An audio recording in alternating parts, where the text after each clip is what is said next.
ನಮಸ್ಕಾರ friends, quarterly result ಚಾನಲ್ಗೆ ಸ್ವಾಗತ. ಸಿಎಟ್ ತನ್ನ ಕ್ವಾರ್ಟರ್ಲಿ ರಿಸಲ್ಟ್ ಅನ್ನು ಈಗ ತಾನೇ ಪಬ್ಲಿಷ್ ಮಾಡಿದೆ. ಇದು ಕನ್ಸಾಲಿಡೇಟೆಡ್ ಫೈನಾನ್ಷಿಯಲ್ ರಿಸಲ್ಟ್ ಆಗಿದೆ. ಇದು ಈಗ ಬಂದ ಕ್ವಾರ್ಟರ್ 3 ರಿಸಲ್ಟ್ ಕಾಲಮ್, ಇದು ಹಿಂದಿನ ಕ್ವಾರ್ಟರ್ 2 ರಿಸಲ್ಟ್ ಕಾಲಮ್, ಇದು ಹಿಂದಿನ ವರ್ಷದ ಕ್ವಾರ್ಟರ್ 3 ರಿಸಲ್ಟ್ ಕಾಲಮ್. ಇವೆರಡು ಕಾಲಮ್ ಹೋಲಿಕೆಗೋಸ್ಕರ ಕೊಟ್ಟಿದ್ದಾರೆ.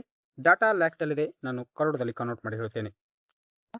ರೆವೆನ್ಯೂ ಫ್ರಮ್ ಆಪರೇಷನ್ ಅಂದರೆ ಆದಾಯದ ಬಗ್ಗೆ.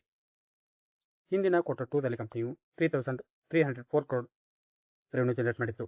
ಹಿಂದಿನ ವರ್ಷದ ಕ್ವಾರ್ಟರ್ 3 ರಲ್ಲಿ ಕಂಪನಿಯು 2,963 crore ರೆವೆನ್ಯೂ ಜನರೇಟ್ ಮಾಡಿತ್ತು. ಈಗಿನ ಕ್ವಾರ್ಟರ್ 3 ರಲ್ಲಿ ಕಂಪನಿಯು 3,299 crore ರೆವೆನ್ಯೂ ಜನರೇಟ್ ಮಾಡಿದೆ. ಕಂಪನಿಯ ರೆವೆನ್ಯೂವನ್ನು ಏರ್ ಟು ಏರ್ ಕಂಪ್ಯಾರಿಸನ್ ಮಾಡಿದಾಗ 11.3% ಅಷ್ಟು ಏರಿಕೆಯಾಗಿದೆ.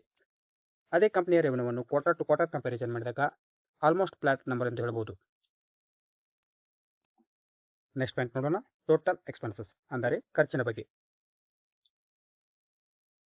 ಹಿಂದಿನ ಕ್ವಾರ್ಟರ್ 2 ರಲ್ಲಿ ಕಂಪನಿಯು 3,145 crore ಖರ್ಚು ಮಾಡಿತ್ತು. ಹಿಂದಿನ ವರ್ಷದ ಕ್ವಾರ್ಟರ್ 3 ರಲ್ಲಿ ಕಂಪನಿಯು 2,738 crore ಖರ್ಚು ಮಾಡಿತ್ತು. ಈಗಿನ ಕ್ವಾರ್ಟರ್ 3 ರಲ್ಲಿ ಕಂಪನಿಯು 3,175 crore ಖರ್ಚು ಮಾಡಿದೆ. ನೆಕ್ಸ್ಟ್ ಪಾಯಿಂಟ್ ನೋಡೋಣ, ಪ್ರಾಫಿಟ್ ಫಾರ್ ದ ಪೀರಿಯಡ್ ಅಂದರೆ ಲಾಭದ ಬಗ್ಗೆ. ಹಿಂದಿನ ಕ್ವಾರ್ಟರ್ 2 ರಲ್ಲಿ ಕಂಪನಿಯು 121 crore ಪ್ರಾಫಿಟ್ ಮಾಡಿತ್ತು. ಹಿಂದಿನ ವರ್ಷದ ಕ್ವಾರ್ಟರ್ 3 ರಲ್ಲಿ ಕಂಪನಿಯು 181 crore ಪ್ರಾಫಿಟ್ ಮಾಡಿತ್ತು. ಈಗಿನ ಕ್ವಾರ್ಟರ್ 3 ರಲ್ಲಿ ಕಂಪನಿಯು 97 crore ಪ್ರಾಫಿಟ್ ಮಾಡಿದೆ. ಕಂಪನಿಯ ಪ್ರಾಫಿಟ್ ಅನ್ನು ಏರ್ ಟು ಏರ್ ಕಂಪ್ಯಾರಿಸನ್ ಮಾಡಿದಾಗ 46.4% ಅಷ್ಟು ಇಳಿಕೆಯಾಗಿದೆ. ಅದೇ ಕಂಪನಿಯ ಪ್ರಾಫಿಟ್ ಅನ್ನು ಕ್ವಾರ್ಟರ್ ಟು ಕ್ವಾರ್ಟರ್ ಕಂಪ್ಯಾರಿಸನ್ ಮಾಡಿದಾಗ 19.8% ಅಷ್ಟು ಇಳಿಕೆಯಾಗಿದೆ. ನೆಕ್ಸ್ಟ್ ಪಾಯಿಂಟ್ ನೋಡೋಣ, ಅರ್ನಿಂಗ್ ಪರ್ ಶೇರ್ EPS ಪ್ರತಿ ಶೇರಿಗೆ ಎಷ್ಟು ಗಳಿಕೆ.